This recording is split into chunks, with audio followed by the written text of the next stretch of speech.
Personally, I think he should hold the State of the Union address in the Senate and not let any of the Democrats in the House be there because there's not enough room. But I was talking earlier about what I thought was, if not the best headline that my friend Ann Coulter has ever written, certainly one of the best articles. White supremacists ate my homework. How you doing, Ann?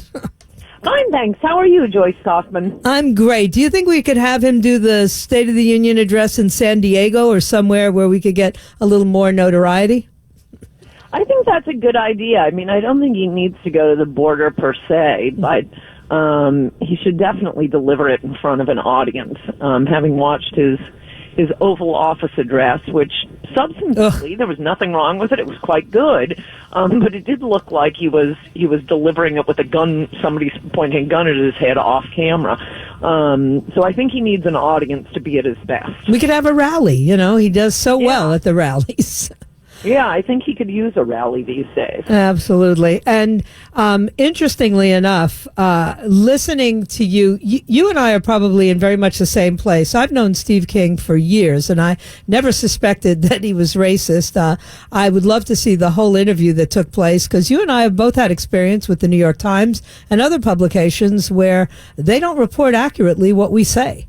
Well, not only that, I mean, I'm a little annoyed with him right now. He's obviously fabulous on immigration, and no, I don't think we've had a secret white supremacist hiding in plain view for 20 years, finally discovered by the New York Times.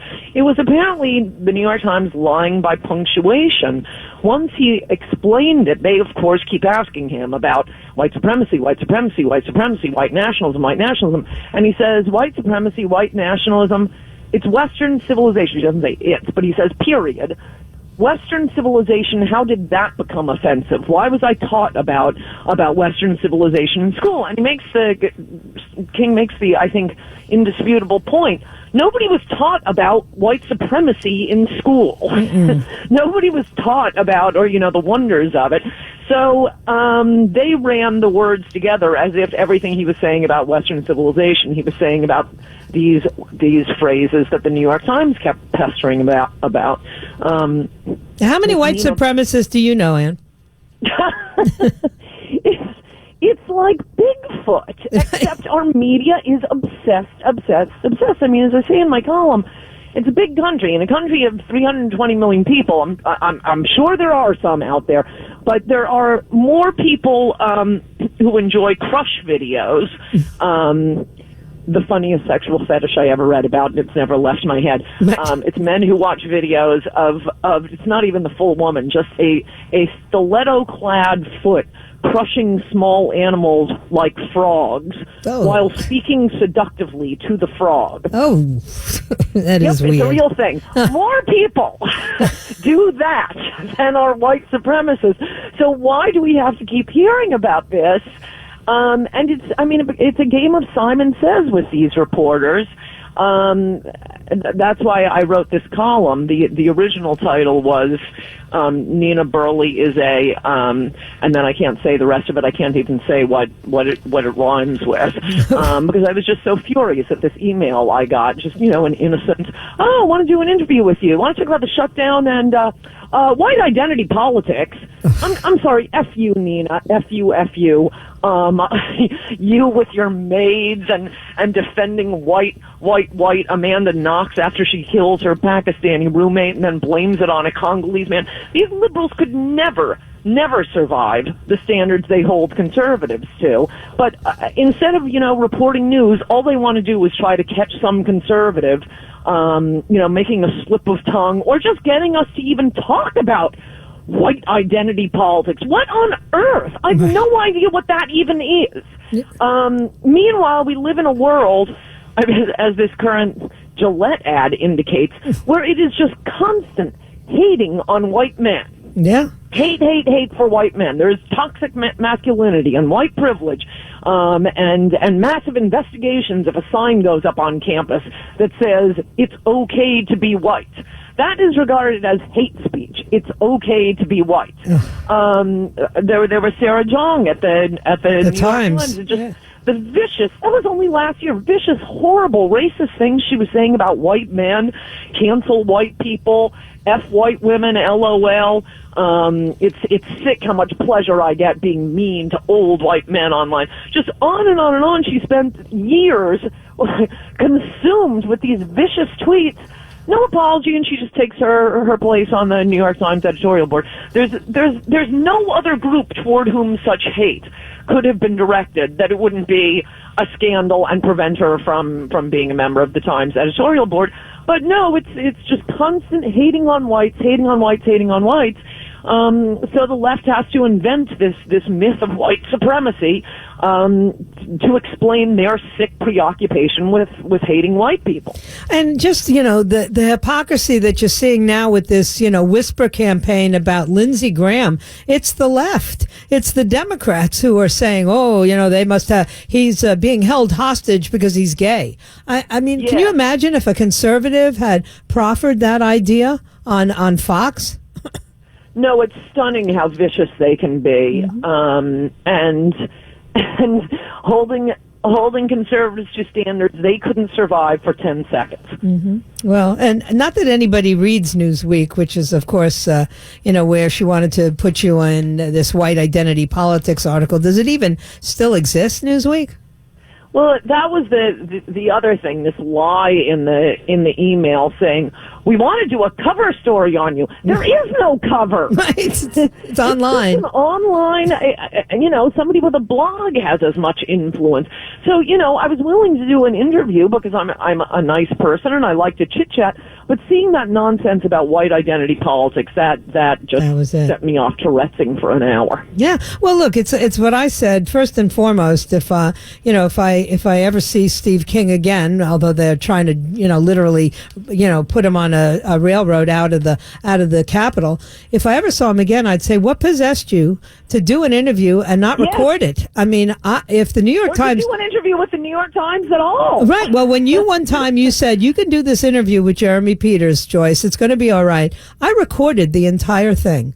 There was no way... very smart of you. Yeah, there was no way I was going to let him change or punctuate my words differently, and he had to stick to the truth. He's an honest reporter. Sometimes. He's a lefty, but he would never do something like that Trip Gabriel did to Steve King. I mean, that quote, it did baffle me for 24 hours until Steve King expressly said what had been done, because it didn't make any sense that he would have said that. Once he explained that was a period at the end of white supremacy, white nationalism. What I said, how did this become offensive? That was about Western civilization. Right. Well, what I don't understand is anybody agreeing to interviews of that nature knowing this. At this point, I'm just not interested. If the Post calls me or the Times calls me, I say thank you, but no thanks. And nobody reads them anyway. Yes, and we have Twitter, at least until we're suspended. That's true. Well, listen, even those who are suspended are still getting their words out, and I told you before, we need an alternative, media platform, and I'm just hoping that it happens soon before we're all driven out. No, that's right, and I don't know. Hopefully, the new Attorney General will do something about it. But among the things that Trump hasn't done that he should have been doing, rather than whatever Jared was asking him to do, is to go after these tech companies who are one by one deplatforming his supporters. If you watch MSNBC, they so miss Watergate. They so miss the Nixon era. Just in point of fact, lots of Democrats had done way worse than Nixon had, spying on the opposition. At the tail than Paul Johnson's Modern Times. In any event, what the difference is, the reason they couldn't do that to someone, starting with Reagan, we had talk radio, and certainly today with the Drudge Report and talk radio and Twitter, it is possible for people to get alternative information. The Watergate era was the liberal press riding high without alternatives out there, and they could take down a president. So the current president better care about the deplatforming of his supporters. He better, and he better care about this wall, because I think at this point, Nancy Pelosi and Chuck Schumer are banking on him folding, and you and I, neither one of us are sure what's going to happen. But if he folds, as you said earlier this week, it's over. Yes. So dead in the water were your words, right? Right. 2 weeks after the election, in a column talking about the George Bush "read my lips, no new taxes" pledge. I mean, that was a promise made one time. Right. Yes, it was a famous line from Bush's convention speech. This is the first President Bush, but it wasn't something he said every single day on the campaign trail. There weren't, T-shirts and chants. Read my lips, no new taxes. Democrats later admitted we didn't really need the taxes. We just had to get him to break his pledge. And oh my gosh, once he broke it and Bill Clinton was running against him, the New York Times never shut up about it. You can't trust him. Politicians lie. Bill Clinton could portray himself as the tax cutter compared to President Bush. And of course, President Bush lost the election. That promise was not half as important, was not a fraction as important as the promise to build the wall. So that's why the government is shut down. It's not even because of the Democrats' love of open borders, which they do. It's because they have to get Trump to break his promise. Yeah. Well, look, and, they're getting more and more psychotic. Now Nancy Pelosi asking him to cancel the State of the Union address as though that were her house. I believe that's the people's house that he speaks from. And I believe that it is a mandate that the executive give a State of the Union address. He doesn't have to be there, but that's where it's been, I do think this is going to end up hurting the Democrats more than Trump. I mean, we'll see. They do control 90% of the media, and usually over time, the media can just wear people down, which is why, as a general matter, conservatives need to strike fast, whether it's impeaching Bill Clinton or going to war in Iraq. The longer these things drag out, the more the media can depress public approval.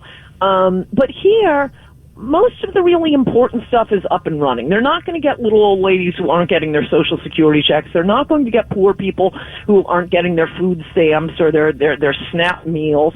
They're really having to scrape the bottom of the barrel to get hard luck stories about like TSA agents. And you can Google this online. Look and see what their base salary is and what their benefits are. And maybe a little more weeping for all of the construction workers put out of business in the last 30 years, the stagnating working classes' wages for the last 30 years.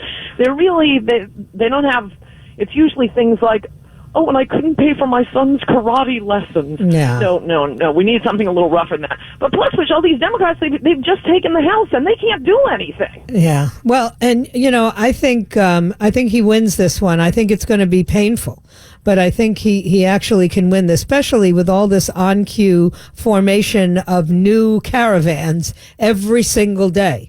3 new ones in Honduras, and that this doesn't hurt him when that's the news, and they have to report on it. They've all got reporters down there right now.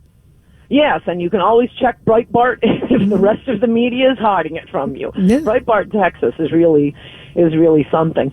No, I think we're seeing that. I mean, it's only about 20% of the government has not been fully funded yet. All of these people will get their pay eventually, and they know damn well they will. And I think it's about half of I think it's more than half of the agencies and programs that haven't been funded. They're considered essential employees, so they're working anyway. I haven't really seen the great horrors to befall the nation. We may figure out that the non-essential employees are really never essential. Right, and after 30 days of a furlough, those people can then be expunged from the working, force. I don't think people are aware of that because, of course, the media is not going to tell you that. But apparently, after 30 days of furlough, if that job is not necessary or deemed really non-essential, you can terminate that position. I didn't know that. That's very well. This may be a way to finally cut down on government employees. And look, a lot of them are doing important jobs. I don't mean to be unkind about this, but I'm sorry, the government work just happens to be a job in general, other than what you're telling me here today, you cannot be fired from. Right. They are self-paced jobs. Right. Having a job you can't be fired from does not develop the best working attitude. No, it certainly does. And once again, I think this is a chance for the American people maybe to learn a little something more about how these three branches, or as AOC says, three chambers of government actually operate. And all of this is helping people to actually read what's in that Constitution. So I'm sort of grateful for that. Anyway, Ann, thank you. I have the article up. Everybody has to read this. White supremacists ate my homework. And even Alan Dershowitz gets quoted in here. It's yes, favorably, no less. Favorably, exactly. Thanks a lot, Ann. Keep up the great work. Thanks, Joyce. Talk to you soon. Bye. All right, bye-bye.